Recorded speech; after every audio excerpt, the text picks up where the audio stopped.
All right, up first, we have Glen Erik Hamilton. Now, welcome to the Noir at the Bar reading, Glen. Thank you, Alan. Yeah, you've been on the show before. We've had you on, and we had you on about this book, I believe, Island of Thieves. It came out in July of 21. So maybe set up the book or what you're going to read from it or what part. I write a series of mystery thrillers about a semi-reformed professional thief named Van Shaw. And the latest in the series is Island of Thieves. And in Island of Thieves, Shaw is hired as a security consultant to protect the art collection of a billionaire businessman who has recently purchased an island in the San Juans off of the Washington state coast, envisioning it as his flagship location, building it as a sort of a Camp David West. But on the island's first major gathering, Shaw runs into a spot of trouble. And I'll be reading from a passage in the book covering that. Fantastic. Looking forward to it. So Shaw retreated to the shore and headed for the gallery again. He stepped nimbly over the splits in the rock and the small permanent pools, waiting for the advancing tide to refresh them. Moonlight tinted the phosphorescent curl of each wave. Then he saw the hand. It extended up from the rock as if the shore had somehow formed around it, pale fingers stretching skyward. Reminiscent of every zombie movie poster Shaw had ever seen, a clutching claw dragging its way out of the grave. He stared for an instant. A wave splashed over and around the hand and then retreated, leaving the pale fingers dripping. He moved toward the ghastly scene. A deep crevice in the rock revealed itself, like a sliver of night in the island. Each step allowed Shaw to see another inch of the arm attached to the white hand. The sleeve of a dark jacket had fallen nearly to the arm's elbow. In another few strides, he was next to the fissure, looking down at the rest of the body within. Nelson Bow, unquestionably dead. He lay on his right side with his head toward the water and a few inches lower than his legs and feet, an awkward position defined by the shape of the rock beneath him. Bow's left knee rested on a cluster of barnacles. The serrated edges of the tiny shells had torn the fabric of his trousers. His left arm had become wedged in one of the crevice's stony wrinkles, holding it aloft. Without the beckoning hand, Shaw might have stepped over him, not even noticed. Bow's head didn't look normal, even under the circumstances. Shaw knelt for a closer examination. The crown of the chemist's skull was misshapen, staved in, his left profile as pale as his hand. Lips parted and teeth showing, the eye halfway open. As Shaw watched, a surge flooded the crevice, washing over the body. Bow's clothes flapped, and his hair swirled momentarily. Even the body moved, buoyed by the water. Then the wave retreated, and everything settled back into place. Only the trapped arm remained perfectly still. Shaw took a deep breath. Bow had lost a lot of blood, his crushed head almost certainly the cause. A powerful enough blow to create a large divot in the man's skull. The waves had washed the body clean and would continue to do so. Hard to imagine Bow tripping and falling so violently on the flatter part of the beach. Had he been running for some reason and taken a spill? High tide had been around midnight. Assuming Bow had died here, it must have been afterward. Maybe only by a few minutes.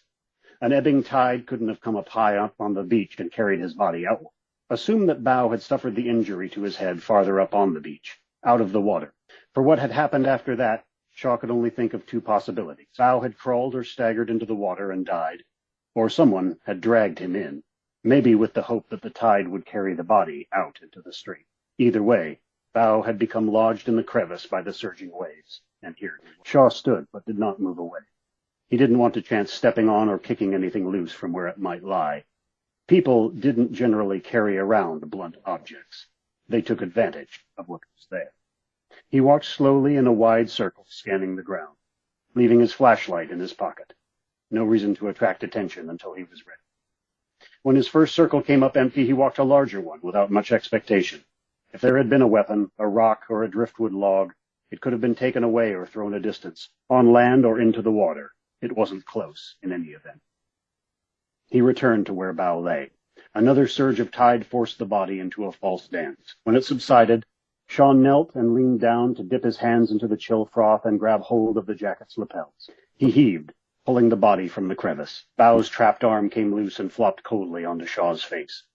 Grimacing, he set the arm down gently, the least he could do after Bow had signaled for help from beyond the bridge. From the dead man's jacket, Shaw removed a wallet and a passport folder. His smartphone had been shattered by the fall. It didn't respond when Shaw tried turning it on. The wallet clip held American bills, flimsy after their saltwater soak, and a Chase Bank debit card along with a Washington State driver's license. That was a surprise. Bao had said he'd never been to the state before, and here was his license with an address in the Central District of Seattle. Shaw replaced the wallet and unzipped the passport holder, the deep red cover of the People's Republic of China. He flipped it open. The photo was undoubtedly the chemist, staring placidly back. The name given in English lettering below the Chinese characters was Yen Xilong, born in Guangdong Province. The issue date for the passport was 2 years prior. Not necessarily odd, Shaw thought. Loads of people from other nations had westernized names to go with their birth names, and the link between the two wasn't always obvious. But combined with Bao's white lie about his Seattle address, Shaw wondered what other secrets Bao held. He re-zipped the passport folder, wiping his fingerprints from it, and set it back in Bao's pocket. Another tidal surge filled the crevice. The water lapped over the edges and onto the corpse. Bao stared up with sightless eyes. He looked slightly accusatory, being left in this undignified state. Sorry, Shaw said to the dead man, and reached for his phone to call Anders. Oh, fantastic. I have to say, you're very descriptive. Do you actually put yourself in the scene when you're writing something like that? Do you put yourself where you're writing about in order to sit around and come up with all the descriptions? Absolutely, yes. If I can go to a physical location, all the better. I'll try to take notes about where I'm there. But as far as putting myself in the scene, I have a theater background. One of my first rules of writing is always to read out loud and try to imagine what the character is feeling at that moment and the emotions going through them. Coming out of reading a lot of plays and acting in a lot of plays, the first thing, everything comes from within, especially when you're narrating from the character's point of view. Well, it comes across great. Fantastic. And thank you for doing the reading. And we look forward to seeing you at the Left Coast Crime in Seattle. Absolutely. See you there. Okay, and now we go down to John, and he's always at the noisiest part of the bar.